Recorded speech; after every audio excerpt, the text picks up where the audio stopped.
اعوذ باللہ من الشیطان الرجیم ومن احسن قولا ممن دعا الى الله وعمل صالحا وقال انني من المسلمين ولا تستوي الحسنة ولا السيئة ادفع بالتي هي احسن فإذا الذي بينك وبينه عداوة كأنه ولي حميم وما يلقاها إلا الذين صبروا وما يلقاها إلا ذو حظ عظيم۔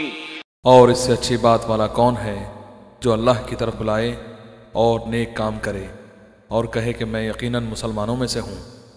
نیکی اور بدی برابر نہیں ہوتی، برائی کو بھلائی سے دفع کرو، پھر وہی جس کی اور تمہارے درمیان دشمنی ہے ایسا ہو جائے گا جیسے دلی دوست، اور یہ بات انہی کو نصیب ہوتی ہے جو صبر کرتے ہیں، اور اسے سوائے بڑے نصیبوں والوں کے کوئی نہیں پا سکتا۔ قال عذابي أصيب به من أشاء ورحمتي وسعت كل شيء فسأكتبها للذين يتقون ويؤتون الزكاة والذين هم بآياتنا يؤمنون۔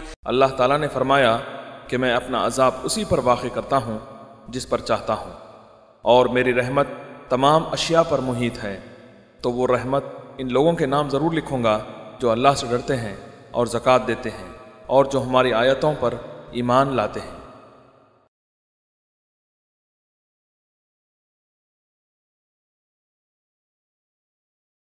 صفات اور شکل و صورت اختیار کر کے شیطان آگے تم کو گمراہ کرے گا، بیٹا یہ بھی کر لے، بیٹا یہ بھی کر لے، بیٹا یہ بھی کر لے، اتنے مار لے چلے چل بیٹھ کر کے 10 دفعہ 1000 دفعہ رکعت 2000 50,000 پڑھ لے، جنت میں چلا جائے گا، خلاص سمندر میں چلا جا، اتنا کھڑا ہو کر کے۔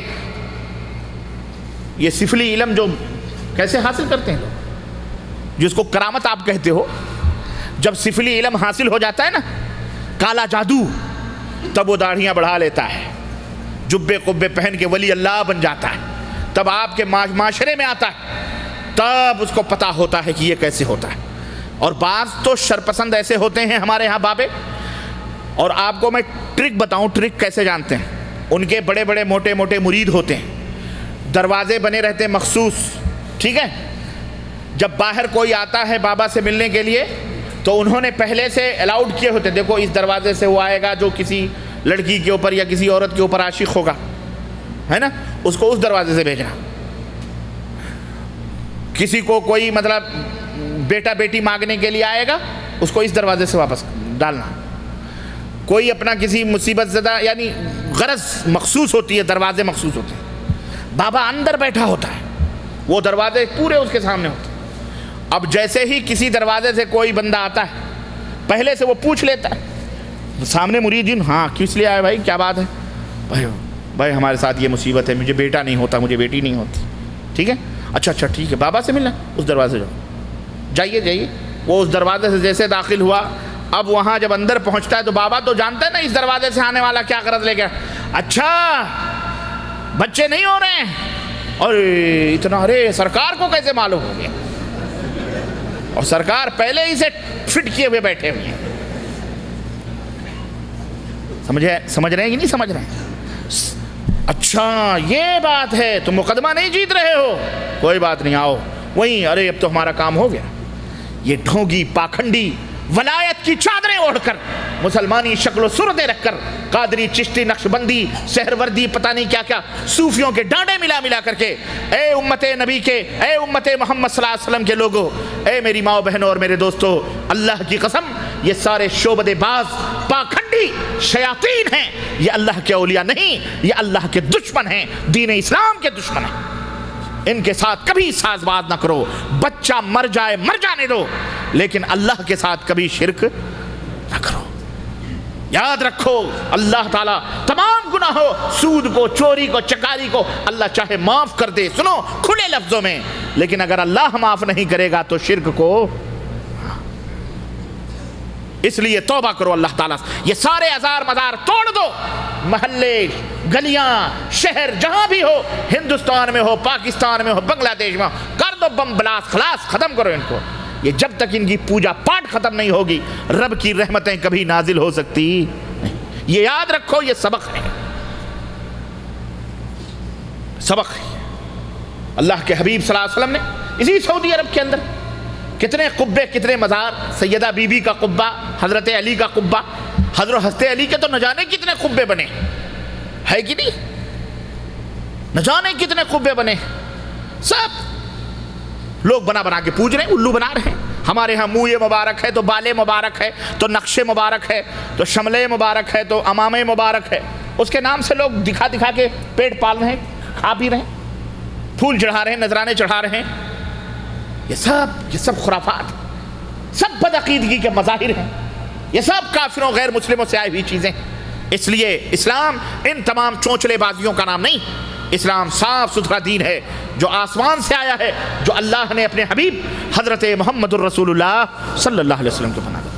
تو یہ بہت بڑی دعوت ہے اللہ تبارک تعالیٰ نے کی طرف سے، حدیث قدسی ہے کہ اے آدم کے بیٹو، مجھ سے قیامت کے دن اگر تم نے اس حال میں ملاقات کیا ہے کہ زمین بھر کر کے تمہارے پاس گناہ ہیں لیکن تم نے میرے ساتھ کسی کو شریک نہیں کیا ہے، تو میں تیرے تمام گناہوں کو نیکیوں میں تبدیل کر دوں گا، تجھے جنت میں داخل۔ اللہ ہم سب کو ہمارے گناہوں کو معاف فرمائے اور ہمیں شرک جیسی لعنت سے اللہ تبارک تعالیٰ محفوظ رکھے، اور تمام امت مسلمہ کو شرک کی لعنت سے اللہ تعالیٰ محفوظ رکھے، آمین یا رب العالمین۔ اور سنو، اللہ کی رحمتوں کے محتاج ساری مخلوقات ہیں، ساری مخلوقات اللہ کی رحمتوں، انبیاء ہوں، رسول ہوں، پیر ہوں، شہید ہوں، جو بھی ہوں، سب اللہ کی رحمتوں کے محتاج ہیں۔ حضرت سلیمان علیہ السلام، آپ کو پتا ہے ان کی حکمرانی مشرق سے لے کر مغرب تک پوری روئے زمین پر اللہ تعالیٰ نے انہیں بادشاہ بنایا ہوا تھا۔ ہواؤں کو حکم دیتے تھے، ان کا تخت لے کے ہوائیں اڑتی تھی۔ آج لوگوں نے پلین بنایا ہے، سلیمان علیہ السلام بہت پہلے پلین اڑا چکے ہیں۔ یہ پلین تو بغیر ڈیزل اور بغیر پیٹرول کے نہیں چلتے، وہ بغیر پیٹرول کے چلتے تھے۔ ہاں اللہ تعالیٰ نے قرآن کریم میں اس پلین کا ذکر فرمایا، کیا کیا نہیں ہے، یہ لوہے لکڑ جوڑ کر پلین بناتے تھے، تو تخت تھا، پورا تخت ہی ہوا لے کے چلتی تھی۔ تو حضرت سلیمان علیہ السلام بارش نہیں ہو رہی، ان کے دور میں بارش نہیں ہو رہی۔ اب برسات کے مالک تو حضرت سلیمان نہیں تھے۔ اللہ تعالیٰ بھئی اگر کسی کو کوئی حکومت کوئی حکمرانی دے دے تو کیا مطلب کہ وہ جو چاہے کرے؟ ایسا تو نہیں ہو سکتا۔ جتنی چیزیں ان کے اختیار میں اللہ نے دی ہیں وہ اتنی چیز کے ہیں، بقیہ چیزوں کے تو مالک نہیں۔ حضرت سلیمان علیہ السلام تمام فوجیوں کو لے کر کے جنگل میں نکلے اور کہا چلو اللہ تعالیٰ سے دعا کریں کہ بارش ہو جائے۔ روایتوں کے اندر آتا ہے کہ حضرت سلیمان جب میدان میں دعا کرنے کے لیے پہنچے تو تمام فوجیوں کا ٹھہر جاؤ، میں ایک آواز سن رہا ہوں اور لوٹ چلو، اب دعا مانگنے کی ضرورت نہیں ہے۔ کہا کیوں؟ کہا میں نے ابھی سنا ہے کہ ایک ننھی منھی چونٹی اپنے دونوں ٹانگوں کو اوپر اٹھائے اللہ سے کہہ رہی اے باری الہ، اگر تیرے بندے گنہگار ہیں، ان کی گناہوں کی وجہ سے تو اس زمین کے اوپر بارش نہیں نازل فرما رہا ہے، تو مجھ ننھی منھی چونٹی نے کیا جرم کیا ہے، اے اللہ بارش اتار دے۔ اور کہتے ہیں فوج پلٹی ہی تھی کہ آسمانوں پر بدلی کی کوئی نشانی نہیں تھی، بدلیاں آئیں اور ایسے ٹوٹ کے بارش ہوئی کہ پوری فوج بھیگتے ہوئے اپنے اپنے گھروں کو۔ اللہ تبارک تعالیٰ کی رحمت، سب محتاج ہیں، ہم ہیں، نبی ہیں، کوئی بھی ہو، سارے کے سارے رب کی رحمتوں کے اس کے دروازے کے مگتا ہیں، بھکاری ہیں، محتاج ہیں اللہ تبارک تعالیٰ کا۔ اور دلیل سنو، حضرت ابو ہریرہ رضی اللہ تعالیٰ عنہ سے روایت ہے، نبی کریم صلی اللہ علیہ وسلم نے فرمایا لن ينجي احدا منكم عمله، اے میری امت کے لوگوں سنو، تم میں کا کوئی بھی آدمی اپنے اعمال کی وجہ سے نجات نہیں پا سکتا قیامت کے دن۔ یہ نہ غرور کرنا کہ 70-72 ہزار نمازیں پڑھ کر کے جنت میں جا سکتے ہو، یہ کبھی فخر نہ کرنا کہ تم 7200-2000 مسجدیں بنا کے جنت میں جا سکتے ہو، کبھی یہ گھمنڈ نہ کرنا کہ تم اپنے اعمال کی وجہ سے جنت میں جا سکتے ہو۔ سنو، اپنے اعمال کی وجہ سے جنت میں نہیں جا سکتے ہو۔ اللہ کے رسول صلی اللہ علیہ وسلم نے جب یہ بات بیان فرمائی، صحابہ کرام رضوان اللہ علیہم اجمعین کیا فرماتے ہیں؟ وَلَا أَنْتَ يَا رَسُولَ اللَّهِ، اللہ اللہ کے نبی آپ ہم سے کہہ رہے ہیں کہ ہم اپنے عمل کی وجہ سے جنت میں نہیں جا سکتے، تو آپ کا کیا حال ہے؟ کیا آپ بھی اپنے عمل کی وجہ سے جنت میں نہیں جا سکتے؟ سبحان اللہ، سوال کتنا پیارا ہے کہ نہیں پیارا؟ ولا انت یا رسول اللہ قال ولا انا الا ان يتغمدني اللہ برحمت. اللہ کے رسول صلی اللہ علیہ وسلم نے فرمایا جب صحابہ نے سوال کیا کیا آپ بھی اپنے عمل کی وجہ سے جنت نہیں جا سکتے، تو نبی علیہ السلام نے فرمایا ولا انا، ہاں میں بھی اپنے عمل کی وجہ سے جنت میں نہیں جا سکتا ہوں جب تک میرے رب کی رحمتیں مجھے گھیر نہ لیں. اللہ کی رحمتیں ہمیں جنت میں لے جائیں. اور ایک واقعہ آتا ہے، میرے پاس ٹائم کم ہے ورنہ میں بتاتا، پرچی آئی ہے کہ 5 منٹ باقی. کیا خیال ہے تھوڑا سا ٹائم لوں آپ کا؟ اللہ آپ کو جزائے خیر دے. واقعہ آتا ہے کہ اللہ کے رسول صلی اللہ علیہ وسلم نے فرمایا کہ ایک شخص قیامت کے دن پیش ہوگا. حضرت جبریل نے کہا کہ اللہ کے نبی کیا میں ایک واقعہ آپ کو ایسا نہ بتلاؤں جو عجیب و غریب ہے؟ کہا کیا؟ کہا ایک شخص اللہ تعالیٰ نے جب سے اس کو پیدا کیا اس نے کبھی اللہ تعالیٰ سے کی کوئی نافرمانی نہیں کی، ہمیشہ رب کی عبادتوں میں مشغول. میں جب بھی گزرتا ہوں اس ٹیلے کے اوپر وہ آدمی اللہ تبارک تعالیٰ کی عبادتوں میں مشغول تھا. اللہ عز و جل قیامت کے دن اس آدمی کو بلائے گا، اس آدمی کو بلائے گا جسے نہ جانے کتنے برس کی عمر ملی تھی. اس کے لیے سمندر کے اندر جو جزیرہ تھا، پہاڑی تھی، وہیں سے اللہ تعالیٰ نے چشمے میٹھے نکالے تھے اور اس کے پھل وہ کھاتا تھا اور وہ پانی پیتا تھا اور رب کی عبادتوں میں مشغول تھا. اللہ حضرت جبریل کہتے ہیں کہ قیامت کے دن اسے اللہ تعالیٰ اٹھائے گا اور فرمائے گا اس میرے بندے کو میری رحمتوں کی وجہ سے جنت میں لے جاؤ، میری رحمت سے اس کو جنت میں ڈال دو. وہ اللہ کا بندہ جس نے زندگی بھر اللہ کی عبادت و بندگی کی ہوگی وہ تھوڑی دیر کے لیے ٹھہرے گا اور کہے گا اے اللہ تیری رحمت کی وجہ سے اور میرے اعمال کیا ہوئے؟ تیری رحمت کی وجہ سے میں جنت میں کیوں جاؤں؟ میرے اعمال کا کیا صلہ ملا؟ اللہ فرمائے گا تیرے اعمال، فرشتوں کو حکم ہوگا اس کی زندگی کی ساری نیکیوں کو ترازو کے ایک پلڑے پہ رکھو، ایک پلڑے پہ رکھ دیا جائے گا. اللہ کے رسول حضرت جبریل کہتے ہیں کہ پھر اللہ تعالیٰ حکم دے گا کہ اس کو جو میں نے نعمتیں دی تھیں ان تمام نعمتوں کو چھوڑو، صرف ایک آنکھ جو میں نے اس کو دی تھی اس کی ایک آنکھ ترازو کے ایک پلڑے پہ رکھو، تولو اس کی نیکیاں کتنی ہیں، ہماری رحمتیں کیا تھیں. کہتے ہیں تولا جائے گا، اللہ کی رحمت بھاری ہو جائے گی اور اس کی زندگی بھر کی جو عبادتیں ہیں اس کا پلڑا اوپر اٹھ جائے گا، ہلکا ہوگا. کس بیس پر ہم اللہ تعالیٰ کے ہاں جنت میں جائیں گے؟ جب تک اللہ اپنی رحمت سے. حتیٰ کہ رسول اللہ صلی اللہ علیہ وسلم فرماتے ہیں کہ میں بھی بغیر اللہ کی رحمت کے جنت میں نہیں داخل ہوں گا. جب تک اللہ تعالیٰ کی رحمتیں مجھے گھیر نہ لیں، ڈھانپ نہ لیں، تب تک میں. اللہ کے نبی نے فرمایا شددوا وقاربوا وغدوا وروحوا وشيء من الدلجة والقصد القصد تبلغوا. رواہ البخاری. امام بخاری نے اس حدیث کو روایت کیا ہے. نبی علیہ السلام نے فرمایا کہ اے لوگو اس لیے اپنے اعمال کو درست کرو، میانہ روی اختیار کرو. صبح کے وقت کچھ نیک اعمال کر لیا کرو، کچھ شام کے وقت نیک اعمال کر لیا کرو، کچھ رات کے اندھیرے میں نیک اعمال کر لیا کرو، اور ہر کام میں میانہ روی اعتدال اختیار کرو، کیونکہ اعتدال اختیار کرنے سے تم اپنی منزل مقصود تک پہنچ جاؤ. اس حدیث کو بخاری نے روایت کیا. تو میرے عزیزو اس طرح سے اللہ تبارک و تعالیٰ نے ہمیں اپنی رحمتوں کا احساس دلایا ہے اور اللہ کے رسول صلی اللہ علیہ وسلم نے اللہ کی عظمت اور اللہ کی رحمت کا احساس ہم کو دلایا ہے کہ ہم کس طرح اللہ تبارک تعالیٰ کی رحمتوں کو حاصل کر سکتے ہیں.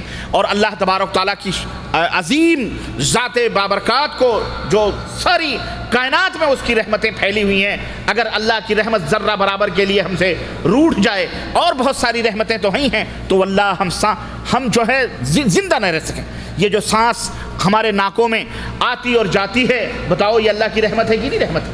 یہ کان کے پردے جو صحیح سلامت ہیں، یہ اللہ کی رحمت ہے کہ نہیں رحمت ہے؟ میرے عزیزو یہ آسمان اللہ کی رحمت ہے، یہ زمین اللہ کی رحمت ہے، یہ ہوائیں، یہ فضائیں، یہ تمام چیزیں اللہ کی رحمت ہیں. یہ بال بچے جو اللہ تعالیٰ نے ہمیں عطا فرمائے ہیں، یہ بتاؤ یہ اللہ کی رحمت ہے کہ نہیں رحمت ہیں؟ ذرا ان سے پوچھو جو ان کی شادیاں ہوئے 16 برس 18 برس 20 برس ہو گئے، بیچارے بڈھے ہو گئے، ان کو اولاد نہیں ہوئی، ان سے پوچھو اولاد کتنی بڑی رحمت اور کتنی بڑی نعمت ہے. تو یہ اولاد بھی ہمارے لیے رحمت ہیں. ان کی تربیت کرنا، ان رحمتوں کی حفاظت کرنا، ان رحمتوں خدمتوں کو اللہ کے راستے پر ڈالنا یہ بھی ہماری ذمہ داری اور ہمارا فرض ہے۔ ماں اور باپ جس کے زندہ ہیں وہ بھی اللہ کی رحمت ہیں، کیونکہ اللہ کے رسول صلی اللہ علیہ وسلم نے فرمایا کہ ایک شخص آیا اور اس نے کہا میں اللہ کی راہ میں جہاد کرنا چاہ رہا ہوں، آپ کے ساتھ میں میدان جنگ میں جانا چاہ رہا ہوں۔ نبی علیہ السلام نے فرمایا بتاؤ تمہارے ماں باپ زندہ ہیں؟ کہا ہاں بوڑھے ہیں، میں ہی ان کا اکیلا بیٹا ہوں۔ اللہ کے نبی نے فرمایا فَفِيهِمَا فَجَاهِدْ، جاؤ انہی دونوں میں جہاد کرو، ان کی خدمت کرو گے، اللہ اس کی خدمت کی وجہ سے جہاد کے برابر تمہیں ثواب عطا فرمائے گا۔ تو اللہ تعالیٰ نے جنہیں بوڑھے ماں باپ دیے ہیں، لوگوں شکر کرو کہ اللہ تعالیٰ نے تمہیں بوڑھے ماں باپ دیے ہیں اور تمہیں خدمت کا موقع دیا ہے۔ ارے واللہ ان کے پیروں کے نیچے جنت ہے، ان کے ساتھ تکبر نہ کرو، ان کے ساتھ فرما برداری کرو، ان کی اطاعت کرو، ان کا حکم مانو، ان کے ساتھ ان کی خدمت کرو، اپنے زندگی بھر کی کمائیاں ان کے پیروں پہ لٹا دو، وہ جو چاہیں کریں، اس کے لیے کبھی اف ولا تقل لهما اف، ان کے لیے اف بھی مت کہو بلکہ ان کے لیے دعا کرو، کیا اللہم ارحمہما کما ربیانی صغیرا، اے بار الہ ہمارے ماں باپ کے اوپر ایسے ہی رحم فرما جیسے بچپن میں وہ ہمارے اوپر رحم کیا کرتے تھے۔ ہم ان کے اچھے بھلے کپڑوں پر صاف ستھرے، ابھی باپ نے ابھی ماں نے اچھے کپڑے پہنے، ہم بچے تھے، ہم نے پیشاب کر دیے، ہم نے پیخانے کر دیے، بھری مجلسوں میں لوگوں کے سامنے، شادی بیاہوں میں یا کسی تقریب کے اندر ماں اپنے بچے کو لے کے گئی، بچے نے سنڈاس کر دیا، لیکن ماں کی پیشانی پر کبھی شکن نہیں آئی، ہنستے مسکراتے بچے کو لے کر نل کے پاس پہنچ کر اس نے اپنے کپڑے صاف کر لیے۔ اپنی عزت کا بھی ماں کو خیال نہ رہا، اپنی غیرت کا بھی ماں کو خیال نہ رہا، بلکہ اور کسی کو بھی اس کا احساس۔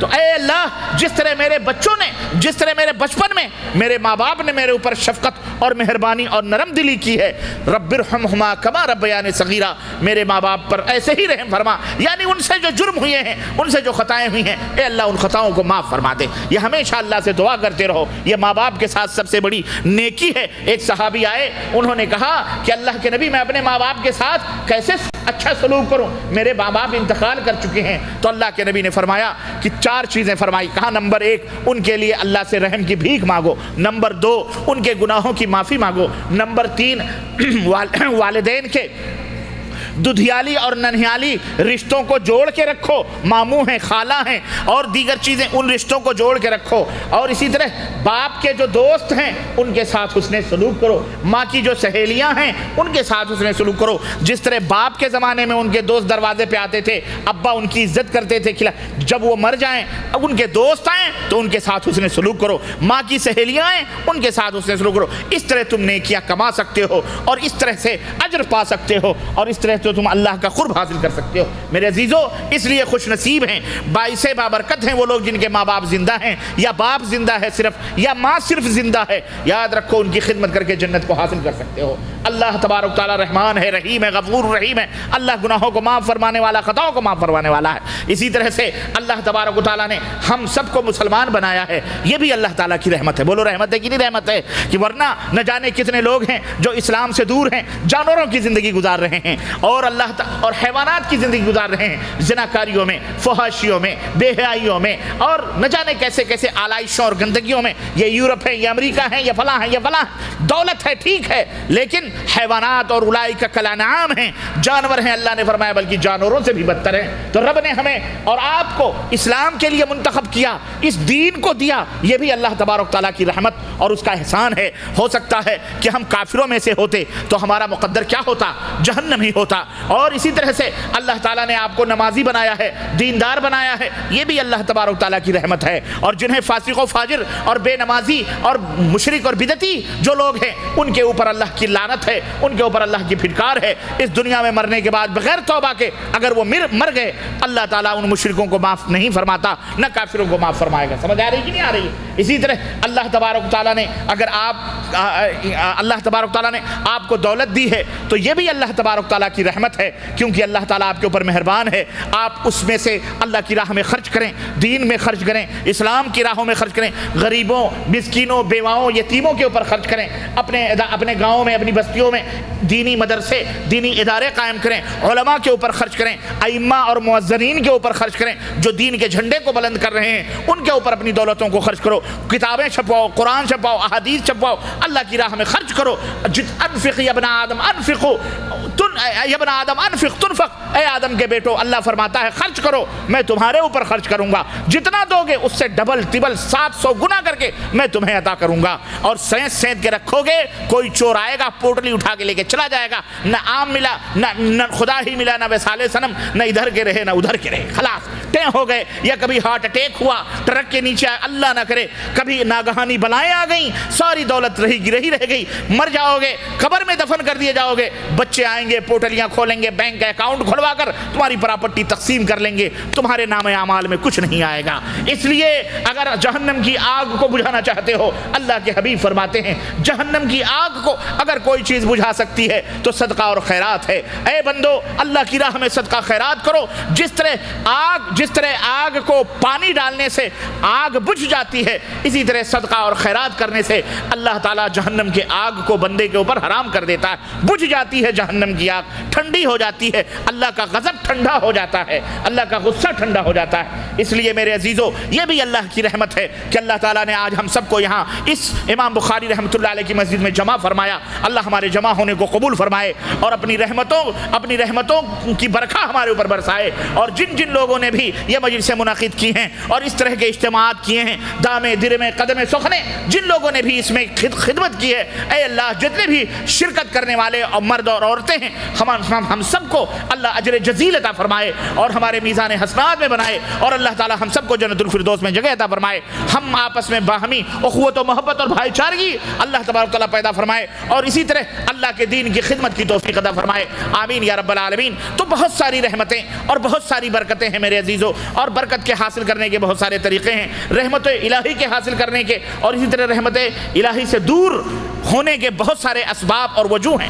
انشاءاللہ کبھی موقع ملا زندگی رہی تو ان اسباب اور وجوہ کے اوپر بھی، علل اور اسباب کے اوپر بھی انشاءاللہ ہم روشنی ڈالیں گے۔ انہی چند کلمات پر اپنی باتوں کو ختم کرتے ہوئے اللہ تعالیٰ سے ہم دست بدعا ہیں کہ بار الہ جتنے بھی لوگ ہماری آواز کو سن رہے ہیں اور بیٹھے ہیں، ہم گنہگار مجرم ہیں، اے اللہ ہمارے گناہوں کو معاف فرما دے مولا، ہم تیری رحمتوں کے بھکاری ہیں، بار الہ ہمارے اوپر رحمت نازل فرما مولا، ہمارے اوپر اپنا غضب اٹھا لے مولا، اے اللہ ہم سب سے راضی ہو جا مولا، ہم سب سے خوش ہو جا مولا، ہمارے جتنے بھائی بہن جمع ہیں اے اللہ ہم سب کو شرک اور بدعات اور خرافات سے بچنے کی توفیق عطا فرما مولا، کتاب و سنت کے اوپر عمل کرنے کی توفیق عطا فرما، اپنے درمیان اخوت و بھائی چارگی پیدا کرنے کی توفیق عطا فرما، بار الہ ہمارے خطاؤں کو معاف فرما دے، ہماری روزیوں میں زیادتی فرما دے، اپنی رحمتوں کی برکھا برسا دے مولا، اپنے غضب اور لعنت سے اے اللہ ہم سب کو محفوظ رکھ لے مولا، اے اللہ ہم تجھ سے جنت الفردوس کا سوال کرتے ہیں، ہم سب کو جنت الفردوس میں جگہ عطا فرما مولا، جہنم کی گرمیوں سے اور جہنم سے ہم سب کو آزادی کا پروانہ عطا فرما مولا،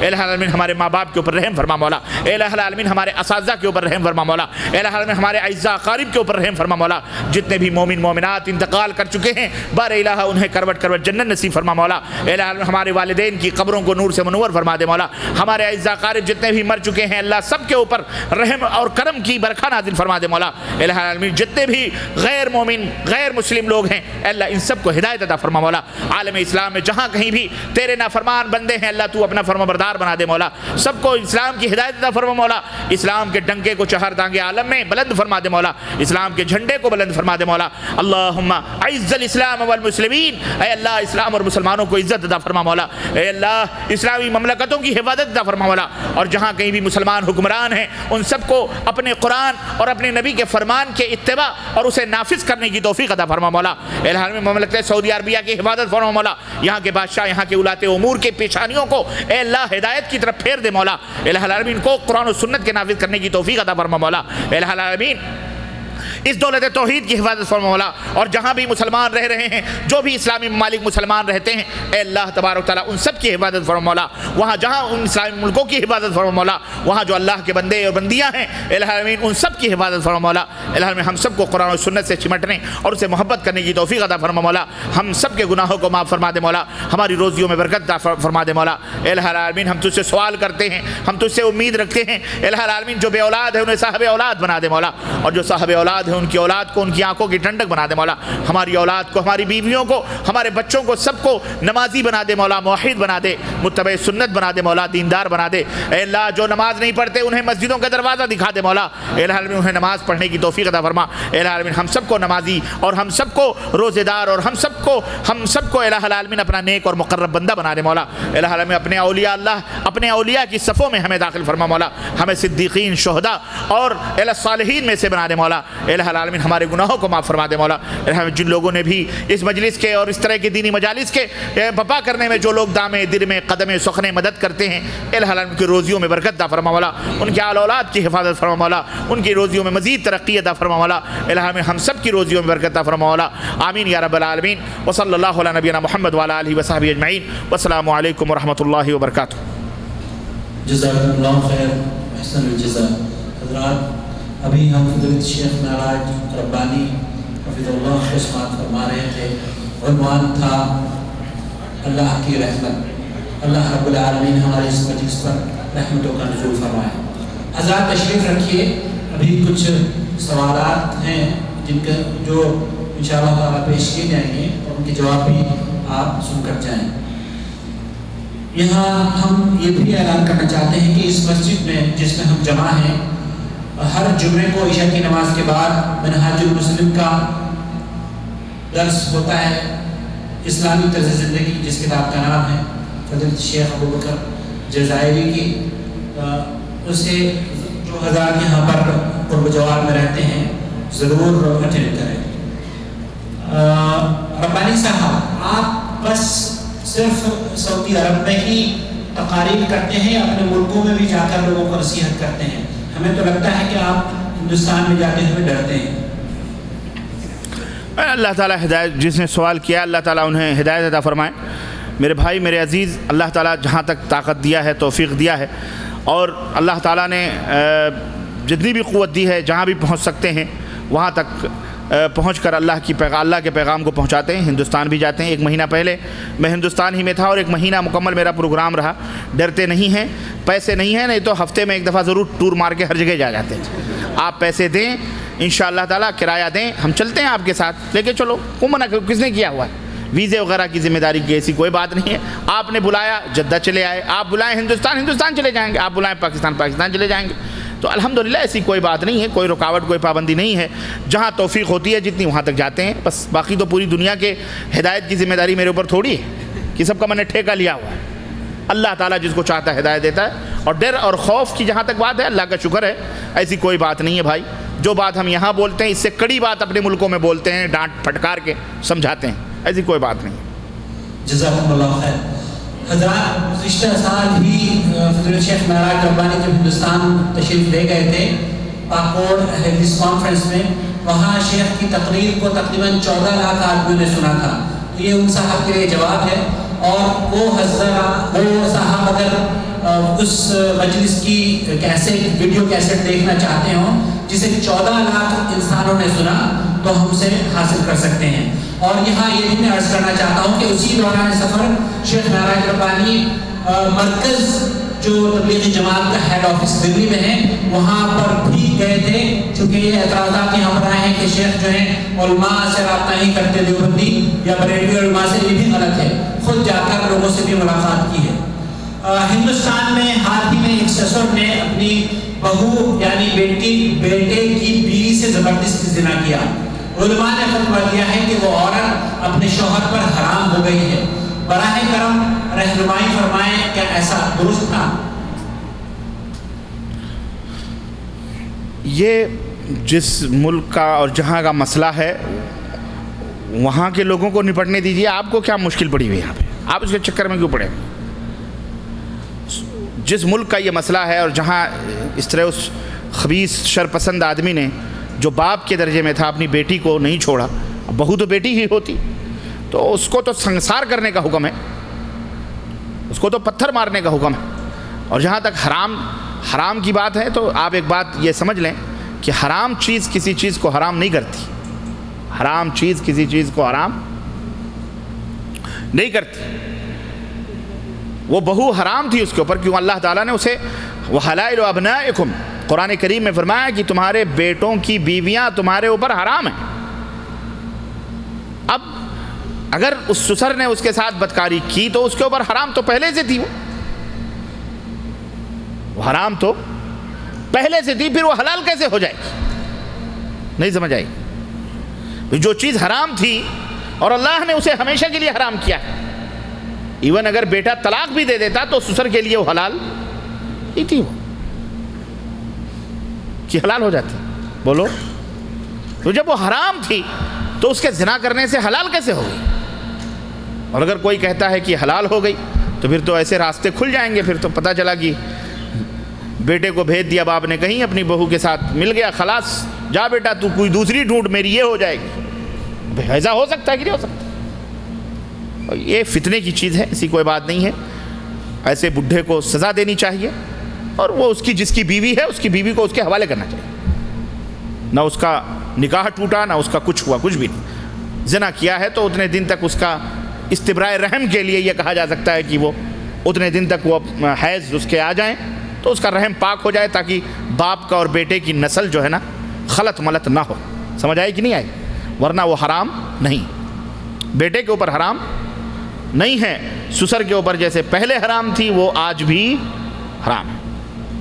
جزاکم اللہ خیر۔ لیکن اس کا کیا ہمارے ملکوں میں اس کا فتویٰ کچھ اور دیا گیا؟ اس کا کیا مطلب ہے؟ مجھے میں ٹی وی میں دیکھتا نہ مجھے پتا ہے اخبارات کا، یعنی بیوی حرام ہو گئی شوہر پر، سبحان اللہ۔ تو بھی تو سسروں کے لیے راستہ کھل رہا ہے ایک طرح، اعوذ باللہ۔ ویسے سسر جوان بھی تو ہوتے ہیں، اور پھر وہ بہو ہے باپ کے درجے میں وہ ہے تو اس کے سامنے تو آتی جاتی ہے، اس کے لیے تو محرم ہے نا وہ، حرام۔ تو آج کل دور ایسا آیا ہے، وقت ایسا آیا ہے کہ استغفر اللہ، اور اللہ کے نبی صلی اللہ علیہ وسلم کی حکمت بالغہ دیکھیے۔ نبی علیہ السلام نے فرمایا کہ تمہارے بچے اور بچیاں بالغ ہو جائیں، بڑے ہو جائیں تو ان کے بسترے الگ کر دیں۔ دیکھیں وہ حکیم الامت حضرت محمد الرسول اللہ، یعنی دیکھیں صلی اللہ علیہ وسلم کتنی بڑی حکمت ہے۔ اس لیے بہرحال جنہوں نے بھی یہ فتویٰ دیا ہے اللہ تعالیٰ انہیں ہدایت دے اور انہیں توفیق دے، حق بات کہیں، غلط ہے۔ جی آمین یا رب العالمین، جزاک اللہ۔ حضرات منتظمین کی طرف سے ہمیں 11 بجے کا ٹائم ملا تھا۔ افضل بھائی کیا ہم اس کو مزید 5-10 منٹ رکھ سکتے ہیں جاری؟ 10 منٹ اور رکھ سکتے ہیں، جزاک اللہ خیر۔ سوال، لوگ کہتے ہیں کہ چاروں اماموں نے الگ الگ طریقے اس لیے اختیار کیے کہ یہ سب طریقے رسول صلی اللہ علیہ وسلم سے ثابت ہیں، مثلا ناک کے نیچے ہاتھ رکھنا وغیرہ وغیرہ، کیا یہ بات درست ہے؟ یہ غلط بات ہے، کیونکہ چاروں امام بیچارے پہ ایک وقت موجود نہیں تھے، تو پھر ایجاد کس نے کیا؟ ایجاد وہ کرتا ہے جو زندہ ہو۔ ان چاروں اماموں نے وہ امام امت کے امام تھے، اس میں کوئی شک نہیں، اللہ تعالیٰ ان کی قبر کو نور سے منور فرمائے، اور وہ لوگ دین کے خادم تھے، دین کی انہوں نے خدمت کی، اور ان سے اس میں بھول چوک غلطیاں بھی ہوئیں، اللہ ان کی غلطیوں سے درگزر فرمائے۔ تو ہر ایک امام کا اپنا اپنا زمانہ تھا، اپنے اپنے اوقات تھے، اپنے اپنے ٹائم زمانے تھے، اس زمانے میں وہ تھے، لیکن چاروں پہ ایک وقت جمع کب تھے کہ انہوں نے کوئی مذہب ایجاد کیا؟ نعوذ باللہ، کسی امام نے کوئی مذہب نہیں بنایا۔ یہ سوال جنہوں نے کیا ہے ان بھائی کو سمجھنا چاہیے کہ کوئی بھی امام، اللہ کی قسم کہہ رہے ہیں یہ، اور مسجد رسول، یہ مسجد اللہ کے گھر میں بیٹھ کر بیت اللہ میں یہ بات کہہ رہے ہیں، کیا کہ کسی امام نے کوئی مذہب نہیں بنایا کہ یہ میرا مذہب ہے، تم اس کو فالو کرو۔ کسی امام نے، امام شافعی ہوں، امام احمد بن حنبل ہوں، امام مالک ہوں، امام ابو حنیفہ رحمہم اللہ ہوں، کسی نے بھی یہ نہیں کہا کہ اے لوگوں میری تقلید کرنا، یا میں یہ مذہب بنا کے جا رہا ہوں اس کو فالو کر۔ سارے کے سارے یہی کہتے رہے کہ اے لوگوں اللہ کی اطاعت کرو اور رسول اللہ صلی اللہ علیہ وسلم۔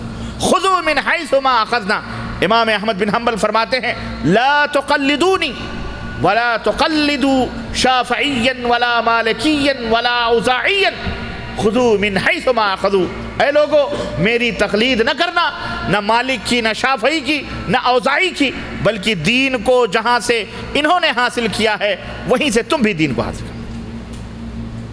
اس لیے یہ ائمہ رحمہم اللہ کے اوپر بہت بڑا بہتان اور بہت بڑا الزام ہے، نعوذ باللہ، 1000 بار نعوذ باللہ. اور میں ایسے شخص کے ایمان میں نقص، اس کا ایمان ناقص ہے جو یہ کہے کہ ائمہ رحمہم اللہ نے مذہب ایجاد کیا ہے اور لوگوں کے اوپر یہ کہا ہے کہ تم اس مذہب کو فالو کرو. 400 برس کے بعد، اسلام کے 3 صدی ہجری کے بعد 4 صدی ہجری میں شافعی مذہب، مالکی مذہب، حنبلی مذہب اور حنفی مذہب یہ ایجاد ہوئے. شاگرد در شاگردوں نے ایجاد کیے اور پھر اس کے بعد لڑائیاں ہوئیں، آپس میں جوتیوں میں دال بٹی، بغداد کے چوراہے پر مناظرے ہوتے تھے اور جناب علی اس طرح لڑائی بھڑائی بھی ہوتی تھی، تاریخ موجود ہے. تو اگر یہ ایجاد کر کے جاتے تو اپنے لڑتے بھیڑتے کیوں تھے بیچارے؟ یہ بعد میں لوگوں نے تعصب کرنا شروع کیا. یہ سب حرام ہے، اس کی کوئی دلیل ما انزل اللہ بہا من سلطان، اللہ نے اس کے اوپر کوئی دلیل نہیں اتاری. اللہ نے قرآن اتارا، رسول کو بھیجا اور کہا وَأَطِيعُوا اللَّهَ وَأَطِيعُوا الرَّسُولَ، اے لوگو اللہ کی اطاعت کرو، رسول کی اطاعت کرو، لعلکم ترحمون، تاکہ تمہارے پر رحم کیا جائے. اللہ تعالیٰ نے فرمایا یا ایھا الذین آمنوا اطیعوا اللہ واطیعوا الرسول ولا تبطلوا اعمالکم، اللہ کی اطاعت کرو، رسول کی اطاعت کرو اور اپنے اعمال کو باطل نہ کرو. تو مسلمانوں، پوری دنیا کے مسلمانوں، قیامت تک کے لیے کسی بھی شخص کے اوپر کسی بھی ایک مذہب کو فالو کرنا، یہ جو کہے واجب ہے، وہ سب سے بڑا مجرم اور سب سے بڑا گنہگار اور اللہ کے اور رسول کے اور ائمہ کے اوپر لگانے والا سب سے بڑا بہتان تراش آدمی ہے، کذاب ہے، جھوٹا. ائمہ رحمہم اللہ نے کوئی مذہب نہیں ایجاد کیا، وہ اسی دین کو فالو کرتے تھے جو حضرت محمد الرسول اللہ صلی اللہ علیہ وسلم نے کیا ہے. اور ہمیں بھی کہہ کے گئے کہ فضربوا قولی، میری باتوں کو دیوار کے اوپر مار دو، اذا صح الحدیث فہو مذہبی، جب بھی تمہیں کوئی صحیح حدیث مل جائے وہی میرا مذہب. سمجھ آئی کہ نہیں؟ تو امام ائمہ رحمہم اللہ بری ہیں، اللہ تعالیٰ ان کی قبروں کو نور سے منور فرمائے. وہ مجتہد تھے، اللہ ان کی غلطیوں جو ہوئی ہیں انہیں بھی نیکیوں میں تبدیل فرمائے، آمین یا رب العالمین. اور اللہ تعالیٰ ہمیں انہی کے نقش قدم پہ چلنے کی توفیق عطا فرمائے، کیونکہ وہ لوگ تھے ائمہ ہدیٰ تھے جنہوں نے دین کی خدمت کی ہے، اور ان کا راستہ کیا ہے؟ قرآن اور حدیث. بس یہ تو بعد کے لوگوں نے، چودھریوں نے اپنے بنائے ہیں اور جناب علی بنا کے امت کو بانٹا ہے کہ تو اس مذہب کا، فلانی مسجد تو ڈھکانی مسجد، یہ حنبلی مسجد، وہ شافعی مسجد، وہ مالکی. ہے کہ نہیں ہے؟ ہمارے یہاں شافعی مسجد ہے کہ نہیں؟ باقاعدہ شادی بیاہ تک میں بھی کوئی نہیں جاتا. ہم تو جانتے نہیں تھے کہ یہ شافعی بھی مسلمان ہیں. عجیب و غریب نقشے ہیں ہمارے ملکوں کے. یہ سب امت کو تقسیم کرنے کی سازشیں ہیں. اتحاد باہمی رب کے قرآن پر اور نبی کریم صلی اللہ علیہ وسلم کے فرمان زندہ ہیں اور یہ قیامت تک کے لیے رہیں گے. یہی اصول ہیں، اسی کے اوپر ہم سب کو جمع ہونا چاہیے. اللہ تعالی ہم سب کو اس کی توفیق عطا فرمائے. جزاکم اللہ خیر. اختصار کے پوچھیں کیونکہ ٹائم کم ہے اور سوالات زیادہ ہیں. مساجد کے اندر ویڈیو فلم بنائی جا سکتی ہے کیا؟ دیکھیں، جو چیز حرام ہے وہ اپنی جگہ حرام ہے. تصویر بنانا، صورت بنانا یہ حرام ہے، جس کی اصل حرام ہے، اس میں کوئی شک نہیں. لیکن بغیر سے ضرورت کے لیے اس کو استعمال کرنا، اس کو بنا لینا کوئی حرج نہیں، جائز. آپ کے جیبوں میں جو اقامے موجود ہیں،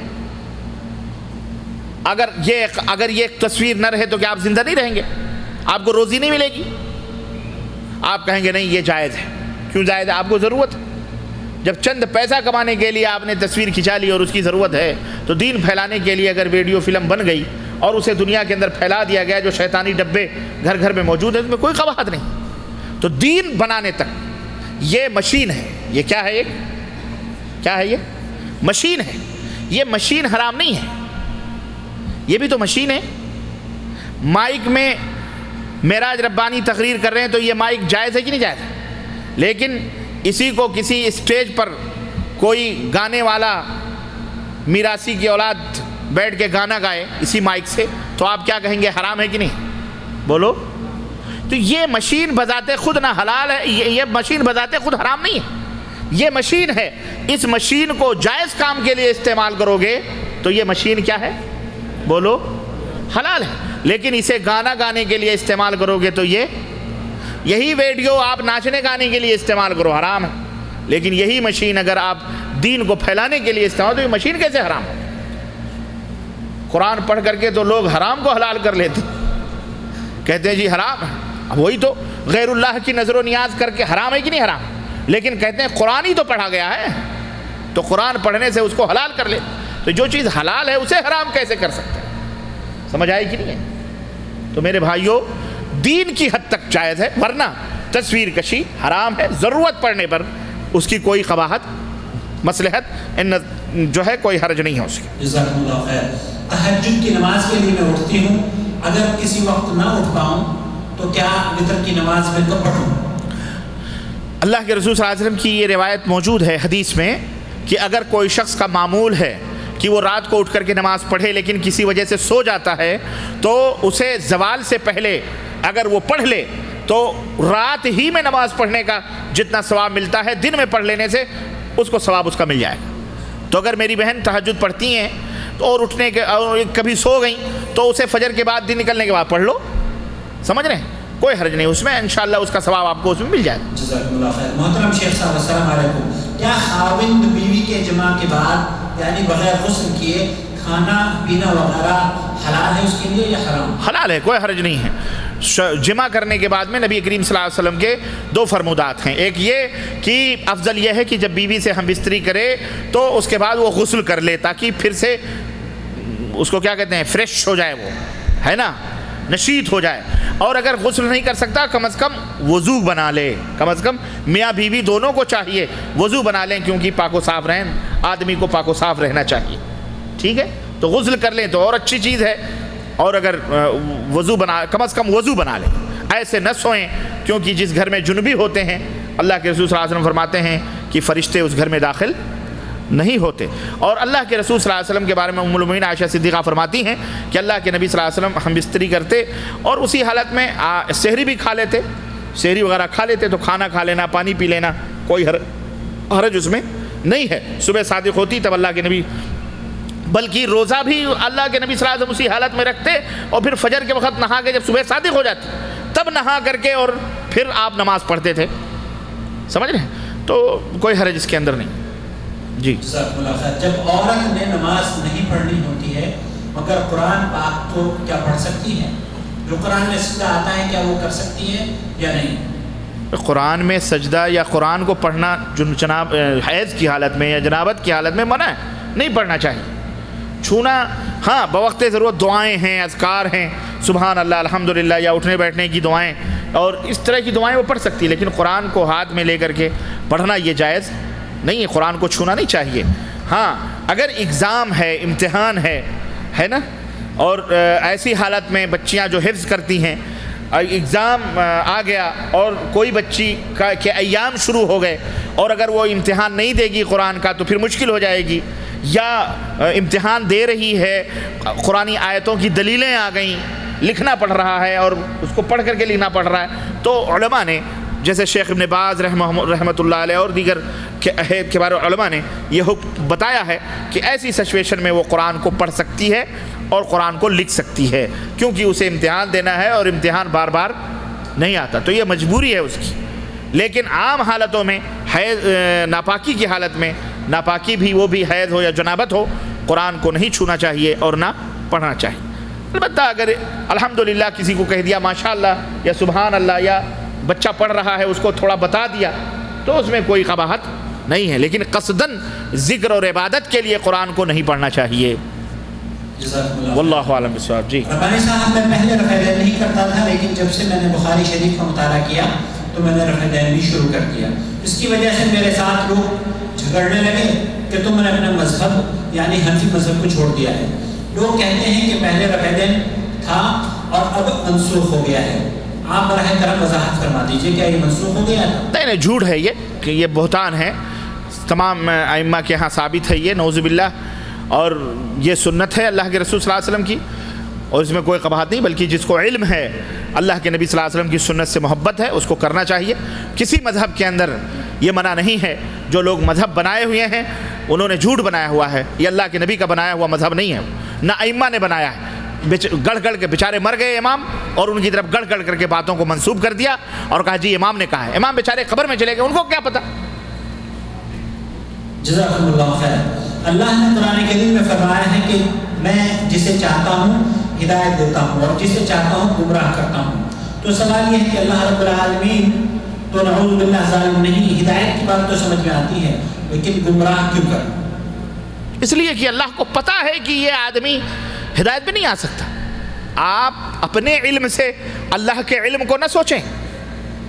ہمارا اور آپ کا علم کچھ بھی نہیں ہے، لیکن اللہ عالم الغیب ہے، تمام غیبوں کا. اللہ کو یہ معلوم ہے کہ یہ بندہ جنت میں جائے گا یا جہنم میں جائے گا.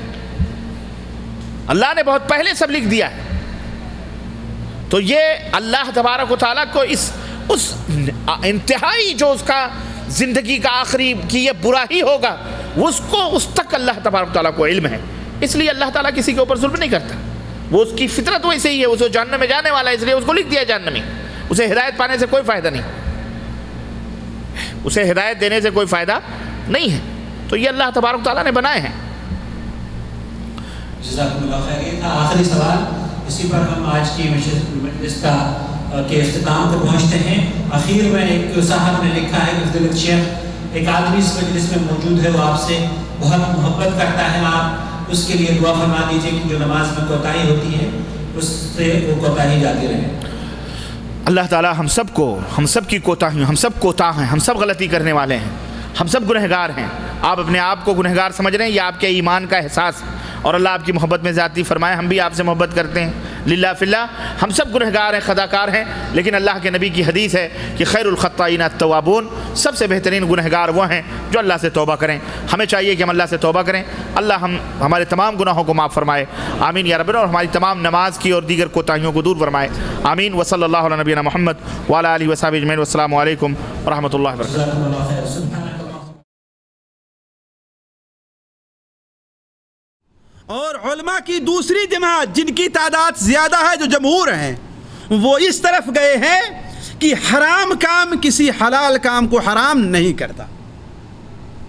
ایک حرام کام کسی حلال کام کو حرام نہیں کرتا ہے.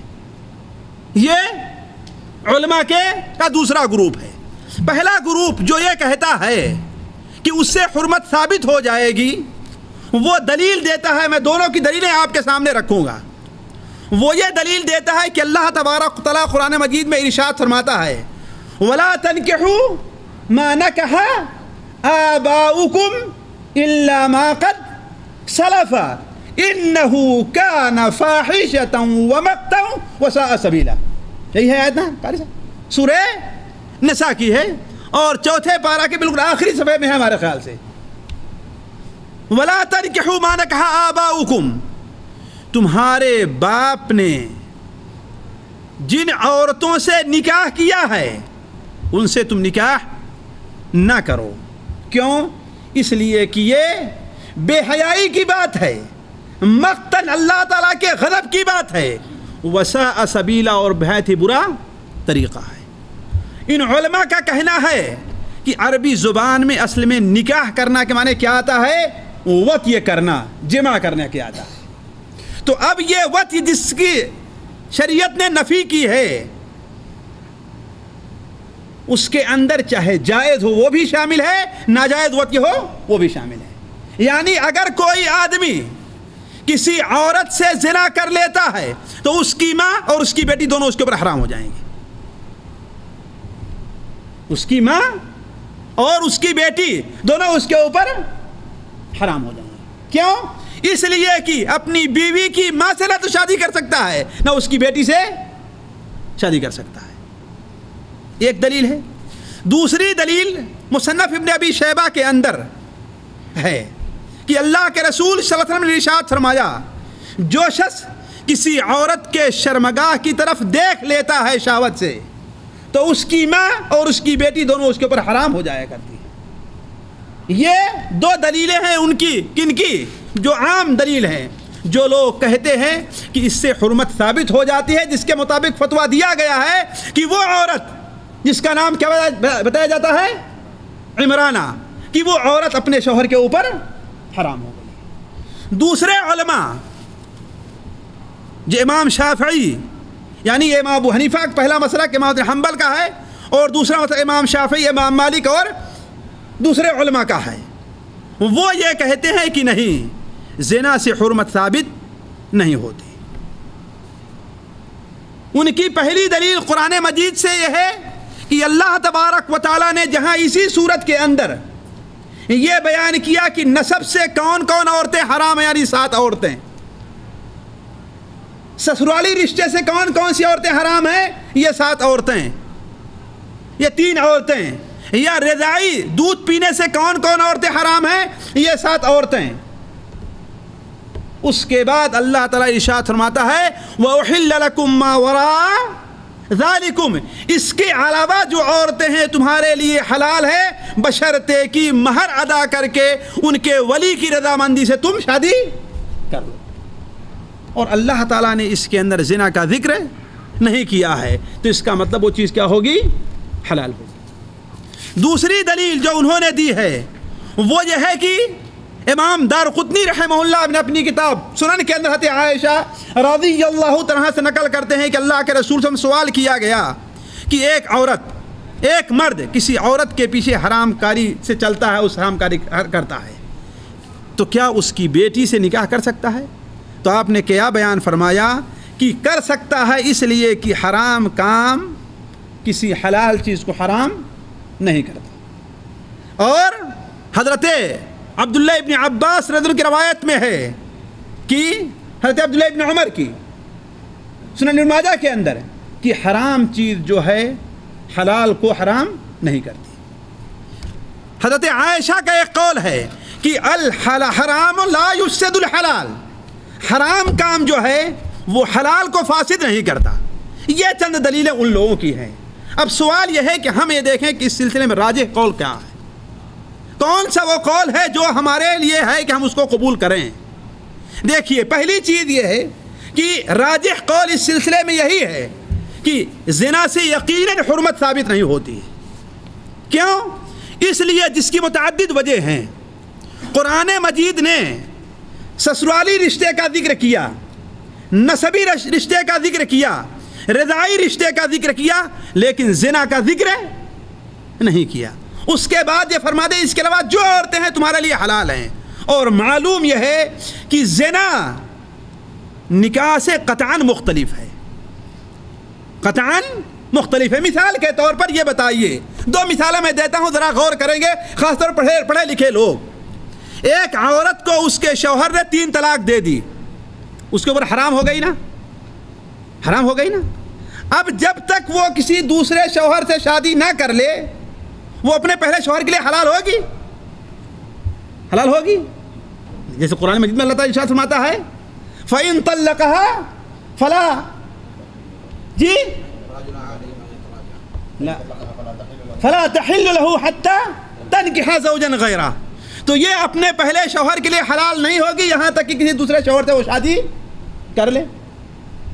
تو یہ بتائیے، اب اگر کوئی عورت زنا کر لے تو پہلے شوہر کے لیے حلال ہو جائے گی؟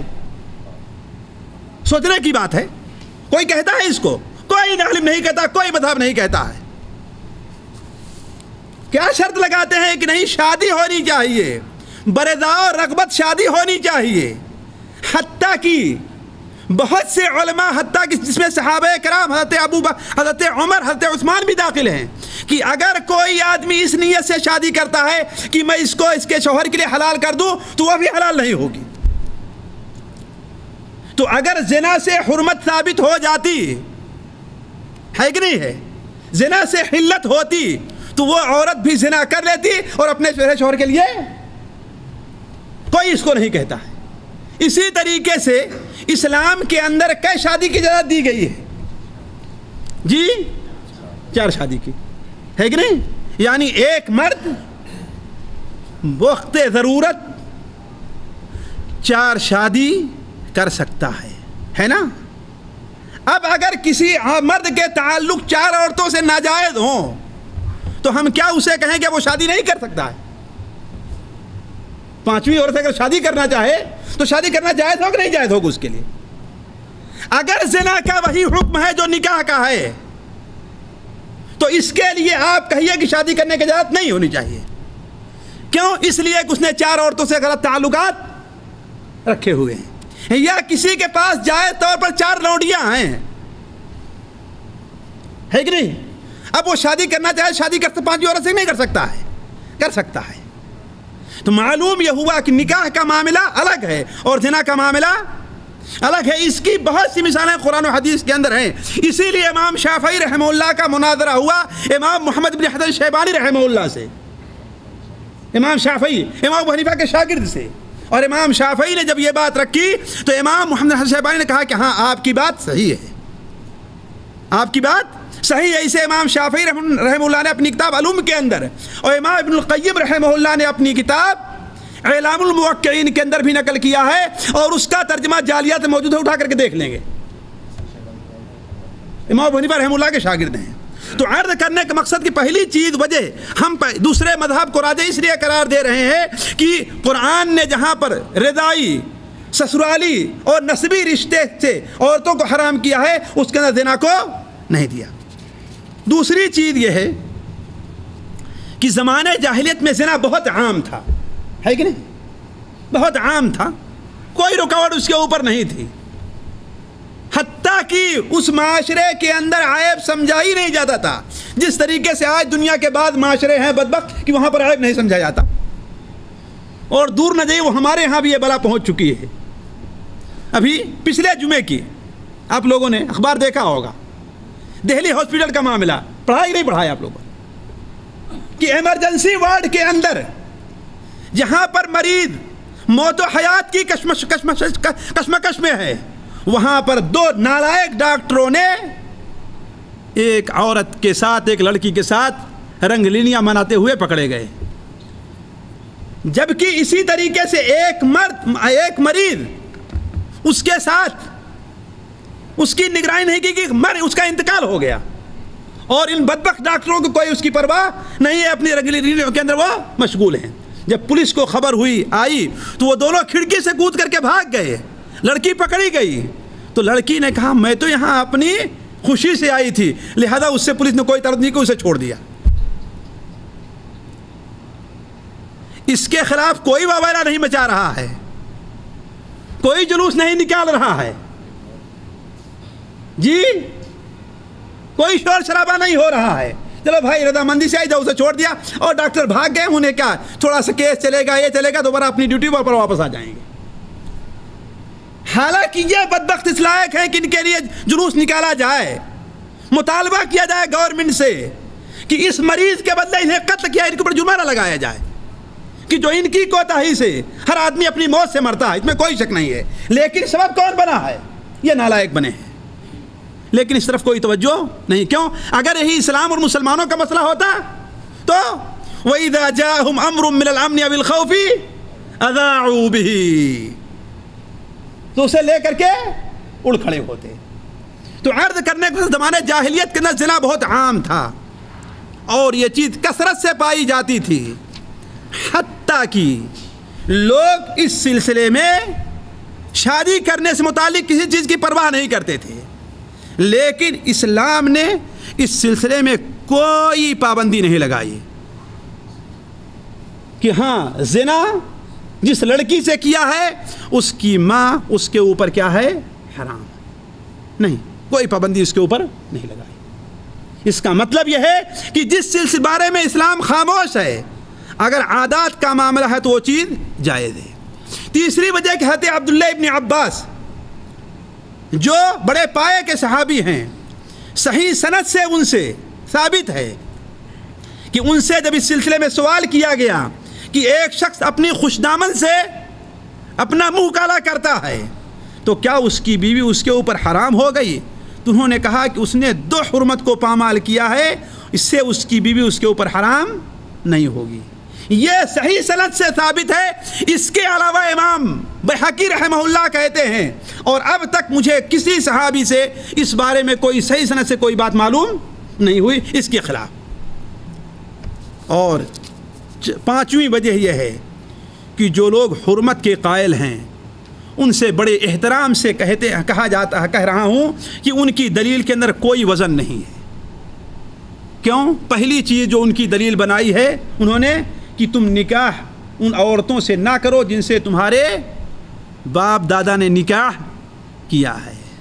تو پہلا سوال تو ہے کہ آیا یہ آیت کب نازل ہوئی اور کیوں نازل ہوئی؟ اس لیے کہ جب آیت کا سبب نزول معلوم ہو جائے تو اس کا مفہوم آسانی سے متعین کیا جا سکتا ہے۔ سبب نزول اس کا یہ ہے، حضرت عبداللہ ابن عباس بیان فرماتے ہیں کہ زمانے جاہلیت کے اندر یہ رواج تھا کہ جب باپ کا انتقال ہوتا تھا تو آپ اچھی طریقے جانتے ہیں کہ اس زمانے میں ایک سے زائد شادی کرنے کا رواج تھا، اور بسا اوقات باپ ہوتا تھا 70 سال کا اور بیوی ہوتی تھی 17 سال کی۔ اسے آج بھی اہل بادیہ کے اندر یہ چیز عام ہے کہ نہیں ہے؟ تو اب اگر باپ کی عورت خوبصورت رہا کرتی تھی تو بیٹا کہتا چلو تمہارے انتقال کے بعد میرے حصے میں تو آنے ہی والی ہے، اور شادی کر لیتے تھے۔ بلکہ باپ کی بیوی کو بطور میراث قبول کرتے تھے وہ لوگ۔ اسی لیے اللہ تعالیٰ فرمایا وَلَا تَرِثُ النِّسَاءَ کَرْہًا، عورتوں کو زبردستی میراث نہ بناؤ تم لوگ۔ تو حضرت عبداللہ ابن عباس بیان فرماتے ہیں کہ چونکہ زمانے جاہلیت میں یہ رواج تھا کہ باپ کی شادی کی ہوئی عورت سے لوگ شادی کرتے تھے، اس لیے اللہ تعالیٰ نے کیا بیان فرمایا؟ وَلَا تَنْكِحُوا مَا نَكَحَ آبَاؤُكُمْ، تمہارے باپ نے جن عورتوں سے نکاح کیا ہے ان سے نکاح نہ کرو۔ دوسری چیز یہ ہے کہ قرآن میں جہاں کہیں بھی لفظ نکاح آیا ہے وہاں کہیں بھی زنا کے لیے مستعمل نہیں ہوا۔ پورا قرآن اٹھا لے جائیے، آپ پورا قرآن دیکھ لے جائیے، جہاں بھی استعمال ہوا ہے وہ عقد نکاح کے لیے استعمال ہوا، زنا کے لیے کہیں استعمال نہیں ہوا۔ کہ یعنی جس کے ہمارے ہاں جس کو کہتے ہیں تم سے شادی نہ کرو، اور ہمارے ذہن میں یہ خیال آیا تو میں اپنے خاص مکتبے میں دیکھنے لگا تو میرے پاس اردو کے 10 سے زائد ترجمے موجود ہیں، قرآن مجید کے ترجمۃ المعانی 10 سے زائد موجود ہیں، جس میں حنفی کے بھی ہیں، دیوبندی کے بھی ہیں، بریلوی کے بھی ہیں، اہل حدیث کے بھی ہیں، اگلوں کے بھی ہیں، پچھلوں کے بھی ہیں، ہر ایک کے ہیں۔ جتنا ترجمہ ہم نے اٹھا کر کے دیکھا ہر ایک نے ہی ترجمہ کیا ہے کہ جن عورتوں سے تمہارے باپ نے نکاح کیا ہے یا اپنے باپ کی منکوحہ سے تم شادی اور نکاح نہ کرو۔ تو مجھے بتائیں نکاح کس کو کہا جاتا ہے؟ زنا کو نکاح کہا جاتا ہے؟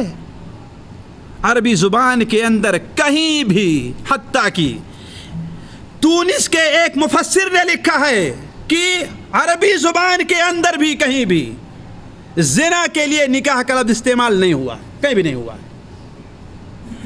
نکاح اسی لیے استعمال ہوا ہے جسے ہم لوگ عقد نکاح کہتے ہیں۔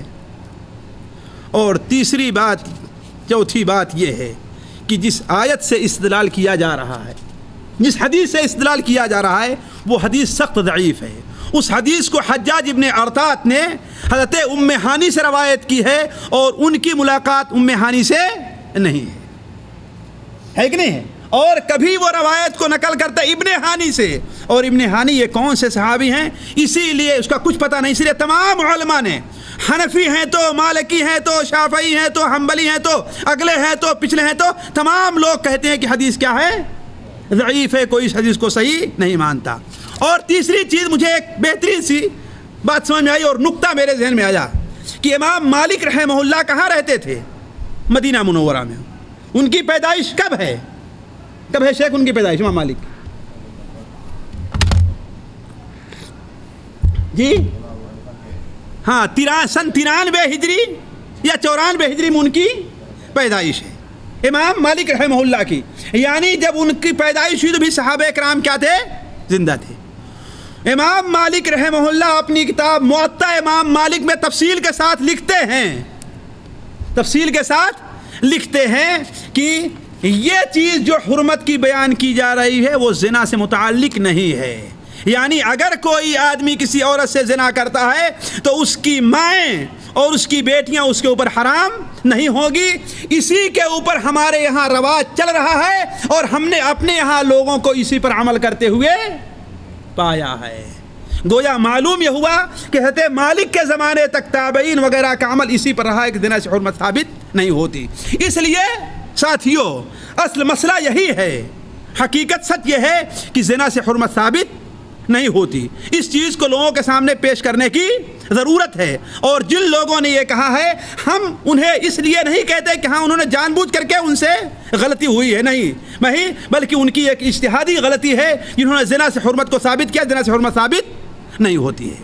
اب آخری نقطے پر ہم آتے ہیں، جبکہ وقت کافی ہو گیا، اس کو صرف پڑھ کر کے سنائیں گے اس لیے کہ 10 منٹ میں اپنی بات ختم کرنا چاہتا ہوں کہ اصل خرابی کی وجہ کیا ہے. دیکھیے، اصل عقل مندی یہ ہے کہ سب سے کامل اور بڑا ڈاکٹر وہ مانا جاتا ہے کہ اگر سخت بخار کسی کو آ گیا صرف پیناڈول دے کر کے اس کے بخار کو ختم نہ کر دے، بلکہ یہ سوچے کہ آخر بخار کی اصل وجہ ہے کیا، یہ بخار آیا کیوں. وہ کامیاب ڈاکٹر ہے کہ نہیں ہے. آپ کے پیٹ میں درد ہوا تو یہ نہیں کہ درد کی گولی دے دے آپ کو، یہ تو آپ سے پیچھے چھڑانا چاہتا ہے، بلکہ اصل حکیم اور ڈاکٹر یہ ہے کہ دیکھیے آخر اس درد کی وجہ کیا، کیوں بڑھا ہے. اسی لیے یہ خرابی جو پیدا ہو رہی ہے کہ اپنی بیٹی جیسی عورت کے ساتھ کوئی شخص منہ کالا کر رہا ہے، بدبخت ہے، تو شرعی اعتبار سے ظاہر بات ہے کہ اس کو اس معاشرے میں چلتے پھرتے رہنے کی اجازت نہیں ہے. مسلمان معاشرے کو اس لیے سخت موقف لینا چاہیے. ایسے لوگوں کے بارے میں جرمانہ لگا کر کے ہو، ان کے اوپر پابندی لگا کر کے ہو، انہیں اپنے شہروں سے بھگا دینے پر ہو، کسی بھی طریقے سے ہو، یا اپنی کمیٹی بنا کر کے ان کو جیل میں ڈال دینے پر کوئی بھی صورتحال ہونی چاہیے. لیکن چاہیے یہ کہ ایسے لوگوں کے بارے میں سخت موقف اختیار کیا جائے.